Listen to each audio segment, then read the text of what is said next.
భర్త లేనటువంటి స్త్రీలు ఎలాంటి పూజలు చేసుకోవచ్చు? భర్త మరణించినటువంటి స్త్రీలు అంటే పూర్వ సుహాసినులు ఎలాంటి పూజలు చేయవచ్చు? ఏ వ్రతాలు చేయవచ్చు? వాళ్ళు ఎటువంటి నియమనిష్టలు పాటించాలి? అనే విషయాలు అన్నీ కూడా ఇప్పుడు ఈ వీడియో ద్వారా మనం తెలుసుకుందాం. ముఖ్యంగా పూర్వ సుహాసినులు అనే పదానికి కూడా చాలా మందికి అర్థం తెలియదు. పూర్వము అంటే వెనుక, సుహాసిని అంటే ముత్తైదువు అని, అంటే వెనక ముత్తైదువుగా ఉండేవాళ్లు, ఇప్పుడు ముత్తైదువులు కారు అని దానికి అర్థం. హిందూ సాంప్రదాయంలో పూర్వకాలం నుంచే ఎన్నో రకాల ఆచార్య వ్యవహారాలను, సంస్కృతి సంప్రదాయాలను ఇప్పటికీ పాటిస్తూనే ఉన్నారు. కాని కొన్నింటిని ఎందుకు పాటిస్తున్నాము, వాటిని పాటించడం వల్ల కలిగే ప్రయోజనాలు ఏంటి అన్న విషయం చాలా మందికి తెలియదు. అటువంటి వాటిలో భర్తలు లేని స్త్రీలు పూజలు చేయకూడదు అన్న నియమం ఒకటి. అలాగే భర్తలు చనిపోయిన స్త్రీలు పసుపు, కుంకుమ ధరించకూడదని, పువ్వులు పెట్టుకోకూడదు అని అంటూ ఉంటారు. మరి ఈ పనులు ఎందుకు చేయకూడదు?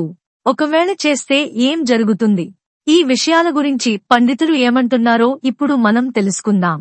ఈ వీడియోలో అందించిన సమాచారం అనేక ప్రామాణిక గ్రంథాలు, పుస్తకాలు మరియు జ్యోతిష్య పండితుల నుండి సేకరించబడింది. ఇందులో మా స్వంత సమాచారం ఏమీ లేదు. ఇందులో ఏదైనా అస్పష్టంగా, అసౌకర్యంగా అనిపించినట్లయితే దయచేసి మమ్మల్ని క్షమించండి. అలాగే ఈ వీడియోకి ఒక లైక్ చేయండి. మీ ఒక్క లైక్ అనేది మాకు ఎంతగానో సపోర్ట్ ని అయితే ఇస్తుంది. ముఖ్యంగా భర్త మరణించినటువంటి స్త్రీలను వితంతువులు అని కొంతమంది పిలుస్తూ ఉంటారు. ఇంకొంతమంది అయితే మరి ఘోరంగా విధవ అని, కొంతమంది అయితే నోరు తిరక్క వెధవ అని, మరికొంతమంది అయితే పల్లెటూరు భాషలో ఇంకా అసభ్యకరంగా మాట్లాడుతూ ఉంటారు. ఒక్కటి గుర్తుపెట్టుకోండి, ఎప్పుడు కూడా మనము ఎదుటి వ్యక్తి మనసును గాయపరిచే విధంగా మాట్లాడకూడదు. భర్త మరణించినటువంటి స్త్రీలలో కూడా మనము అమ్మవారి స్వరూపాన్ని చూడాలి అని పండితులు చెబుతూ ఉంటారు. ముత్తైదు అంటే ముఖ్యంగా 5 వస్తువులు తప్పనిసరిగా ఉండాలి. అవేమిటంటే, 1 పసుపు, కుంకుమ, 2వ వస్తువు పువ్వులు, 3వ వస్తువు గాజులు, 4వ వస్తువు కాలి మెట్టెలు, 5వ వస్తువు మాంగళ్యము. ఈ 5 వస్తువులు ఉండే స్త్రీలను ముత్తైదువు అని పిలుస్తారు. కాబట్టి సుహాసినిల యొక్క శరీరం పైన ఎప్పుడు కూడా ఈ 5 వస్తువులు ఉండాలి అని మన పెద్దలు, మన పురాణాల్లో, మన సనాతన ధర్మంలో చెబుతూ ఉంటారు. ఒకవేళ ప్రమాదవశాత్తు భర్త మరణిస్తే ఏ వస్తువులు తీయాలి? భర్త మరణించినప్పుడు తీయాల్సినటువంటి వస్తువులు 2 వస్తువులు. 1 కాలి మెట్టెలు, 2 మాంగళ్యము. పసుపు, కుంకుమ, పూలు అనేవి ఎట్టి పరిస్థితుల్లోనూ ఎవరు తీయమన్నా తీయకూడదు. చాలా మందికి తెలియకుండా ఇప్పుడు పల్లెటూర్లలో, అదే విధంగా టౌన్లో కూడా ఇలాగే చేస్తూ ఉన్నారు. భర్త మరణించి ఆమె బాధపడుతూ ఉంటే ఆవిడను తీసుకెళ్లి బొట్టుని బలవంతంగా చెరిపేస్తూ, గాజులు బలవంతంగా రక్తం వచ్చేలాగా పగలగొట్టి, తలలో ఉన్న పువ్వుల్ని గట్టిగా లాగేసి రాక్షసుల్లాగా ప్రవర్తిస్తున్నారు. ఇలా చేయమని ఏ పురాణాల్లో చెప్పలేదు, ఏ ధర్మశాస్త్రంలో కూడా చెప్పలేదు. కాని కొంతమంది అజ్ఞానంతో చేస్తున్నటువంటి పనులు ఇవి. ఎప్పుడు కూడా భర్త మరణించి నప్పుడు తీయవలసినటువంటి వస్తువులు 1 మెట్టెలు, 2 మాంగళ్యం మాత్రమే. ఎందుకంటే పసుపు, కుంకుమ, పువ్వులు అనేవి భర్త వల్ల రాలేదు, అవి పుట్టింటి వాళ్లు ఇచ్చినవి. కాబట్టి పసుపును పూర్వ సుహాసినులు కూడా నిరభ్యంతరంగా ధరించవచ్చు. మరి కుంకుమ ధరించవచ్చా అంటే, కుంకుమ మనం ఎందుకు పెట్టుకుంటాము? ఆగ్నేయ చక్రానికి ప్రతీకగా పెట్టుకుంటాము. భర్త ఉన్న వాళ్లకే ఆగ్నేయ చక్రం ఉంటుందా? భర్త లేనటువంటి వాళ్లకి ఆగ్నేయ చక్రం ఉన్నదా?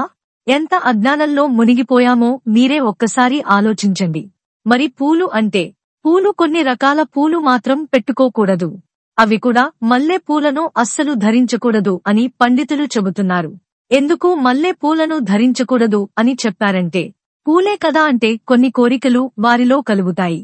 అటువంటి కోరికలు భర్త లేనటువంటి స్త్రీలకు కలగకూడదు. కాబట్టి పూర్వ సుహాసినులకు సువాసన భరితమైనటువంటి పూలు అంటే మల్లెపూలు, సన్నజాజులు, విరజాజులు మాత్రం నిషిద్ధమని చెప్పారు. కాని దేవుడికి పూజించేటటువంటి పూలు మందారం కాని, గులాబీలు కాని, చామంతి కాని, తులసి కాని, బిల్వదళం కాని భర్త లేనటువంటి స్త్రీలు శిరోధార్యం అంటే తలలో చక్కగా పెట్టుకోవచ్చు. మల్లెపూలు మాత్రం నిషిద్ధమని పండితులు చెబుతున్నారు. ఇక భర్త మరణిస్తే కాళ్ల మెట్టెలు ఎందుకు తీసేయాలి అంటే, పూర్వము మగవాళ్లు కూడా కాలికి మెట్టెలు పెట్టుకునేవాళ్లు. చాలా మందికి ఈ విషయం తెలియదు. కాళ్ల మెట్టెలు అనేవి పెళ్లిలో మగవాళ్లకి కూడా పెడతారు. కాని కొంతకాలానికి మగవాళ్లు తీసేస్తారు. ఆడవాళ్లు మాత్రం అలానే ఉంచుకుంటారు. కానీ శరీరంలో నాడులు అనేవి ఉంటాయి కదా, ఆ మెట్టెలు పెట్టడం వల్ల ఆ కామ కోరికలు అనేవి విజృంభిస్తాయి. కాబట్టి భర్త ఉన్నటువంటి వాళ్లకి ఉండొచ్చు. భర్త లేనటువంటి వాళ్లకి కామ కోరికలు కలగకుండా ఉండడానికి కాళ్లకు ఉన్న మెట్టెలు తీసేయండి అని పెద్దలు చెప్పడం జరిగింది. ఇకపోతే మాంగళ్యము భర్త కడతాడు. ఇప్పుడు భర్త లేడు కాబట్టి భర్తతో పాటే మాంగళ్యాన్ని తీసేయాలని కొంతమంది చెబుతుంటారు. మాంగళ్యం తీసేసి వేరే ఏదైనా బంగారపు గొలుసు లేదా ఏదైనా చైన్ లాంటిది వేసుకోవచ్చు, తప్పు ఏమీ లేదు. కాబట్టి భర్త లేనటువంటి మహిళలకు ఈ 3 వస్తువులు నిషిద్ధం. అవి మాంగళ్యం, కాలి మెట్టెలు, మల్లెపూలు నిషిద్ధం. పసుపు, కుంకుమ, ఇతర పుష్పాలు నిరభ్యంతరంగా ధరించవచ్చు. భర్త లేనటువంటి స్త్రీలు లలిత సహస్రనామాలు చదువుకోవచ్చా అంటే తప్పకుండా చదువుకోవచ్చు. అమ్మవారికి ఒక పేరు ఉంది. సుహాసి అర్చిత ప్రియాయ నమః అని ఒక నామం ఉంది. సుహాసినీల చేత పూజింపబడి ప్రీతి చెందుతుంది అని ఆ నామానికి అర్థం. అంతేకాని పూర్వ సుహాసినీలు అమ్మవారిని పూజించకూడదు అని ఎక్కడ ఎవ్వరు కూడా చెప్పలేదు. అలాగే ఏ శాస్త్రంలోనూ ఏ పురాణాల్లో కూడా చెప్పలేదు. అలాగే లలిత సహస్రనామాల్లో మీరు చూసినట్లయితే వైధవ్యం కలిగినటువంటి స్త్రీలు ఉత్తర పీఠికని మీరు పరిశీలించినట్లయితే లలితా సహస్రనామాన్ని చదివితే వచ్చే జన్మలో నిండు నూరేళ్లు ముత్తైదువుగా ఉంటుందని, నిండు నూరేళ్లు సౌభాగ్యంతో వర్ధిల్లుతారు అని ఉత్తర పీఠికలో ఉంటుంది. కావాలంటే ఒకసారి మీరు లలితా సహస్రనామాన్ని చదువుకుని చూడండి, మీకే అర్థమవుతుంది. అంతేకాదు గౌరీ పూజ చేసుకోవచ్చా అంటే తప్పకుండా పూర్వ సుహాసినీలు గౌరీ పూజ చేసుకోవచ్చు. లక్ష్మీ పూజ, సంకటహర పూజ, సప్త శనివారాలు పూజ, నరసింహస్వామి పూజ, ఇలా అన్ని రకాల పూజలు చేసుకోవచ్చు. ముఖ్యంగా గణపతి పూజలో కాని సత్యనారాయణ వ్రతంలో కాని మీరు కథని బాగా విన్నట్లయితే భర్త లేనటువంటి స్త్రీలు ఈ వ్రతాలు పూజలు చేసినట్లయితే వాళ్లు రాబోయే జన్మలో నిండు నూరేళ్లు సౌభాగ్యంతో వర్ధిల్లుతారు అని ఆ కథలోనే ఉంటుంది. ఆ కథను మీరు బాగా వింటే మీకు తెలుస్తుంది. పాండవులు తల్లి అయినటువంటి కుంతీదేవి పాండురాజు మరణించిన తర్వాత ఎన్నో పూజలు, ఎన్నో వ్రతాలు, ఎన్నో నోములు నోచింది. కొన్ని ప్రాంతాల్లో అయితే ఆవిడ భర్త మరణించాక కుంతీదేవి గజ గౌరీ వ్రతం కూడా చేసిందని మన పూర్వీకులు చెబుతూ ఉంటారు. అది మహాభారతంలో మనకి పెద్దగా కనిపించకపోయినా మనకి ప్రాచీన గ్రంథాల్లో ఈ కథ కూడా కనిపిస్తూ ఉంటుంది. పాండవులు ఏ పని చేసినా ముందు వాళ్ల తల్లి ఆశీర్వాదం తీసుకుని చేసేవాళ్లు అని మహాభారతంలో ఉంటుంది. వితంతువులు పూజలు వ్రతాలకు దూరంగా ఉండటం శాస్త్రాల్లో చెప్పబడిందా అంటే శాస్త్ర ప్రకారం భర్తలేని మహిళలు పూజలు చేయకూడదని ఎక్కడ ఉండదు. భగవంతుని పూజకు ఎలాంటి తప్పుగాని దోషం కానీ లేదని పండితులు చెబుతూ ఉంటారు. అయితే పసుపు, కుంకుమలు ఇవ్వటం, కొన్ని రకాల పూజలు అంటే భార్యాభర్తలు ఇద్దరు పీటల మీద కూర్చుని చేసేటటువంటి పూజలు తప్ప మిగతా ప్రతి పూజ, ప్రతి వ్రతం కూడా భగవంతుని ఆరాధించడంలో భర్త లేని స్త్రీలు పాటించడంలో ఎలాంటి తప్పు ఉండదు.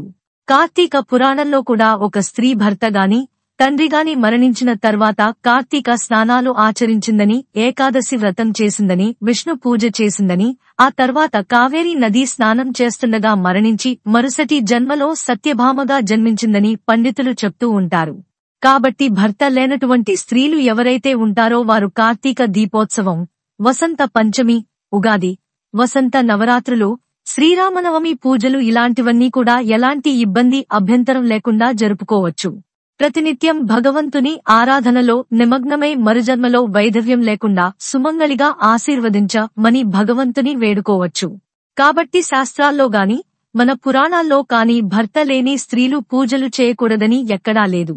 కాబట్టి ఎప్పుడు కూడా పూర్వ సుహాసినీలను అంటే భర్త లేనటువంటి స్త్రీలను గంగాదేవి స్వరూపంగా గౌరవించాలి.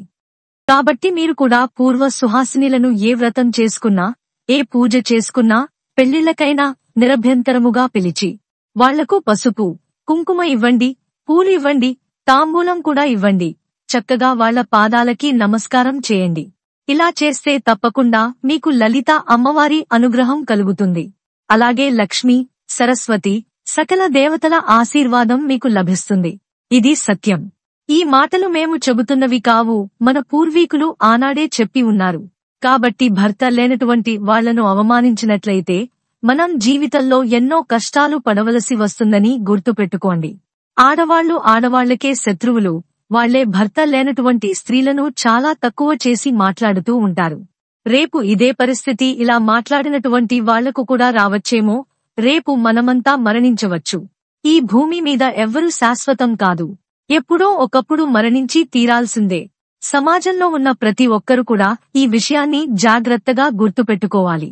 ఎప్పుడు కూడా పూర్వ సుహాసినీల మనసుని నొప్పించకూడదు. వాళ్ళని అమ్మవారి స్వరూపంగా మనము గౌరవించి పూజించాలని పెద్దలు మనకు ఎప్పుడో చెప్పి ఉన్నారు. ఈ వీడియో గనుక మీకు నచ్చినట్లయితే ప్లీజ్ లైక్ చేసి మీ ఫ్రెండ్స్ కి షేర్ చేయండి. అలాగే మా కొత్త వీడియోస్ మీకు వెంటనే చేరాలంటే మా ఛానల్ ని సబ్స్క్రైబ్ చేసుకుని పక్కనే ఉన్నటువంటి బెల్ ఐకాన్ ని ప్రెస్ చేయండి. ధన్యవాదములు.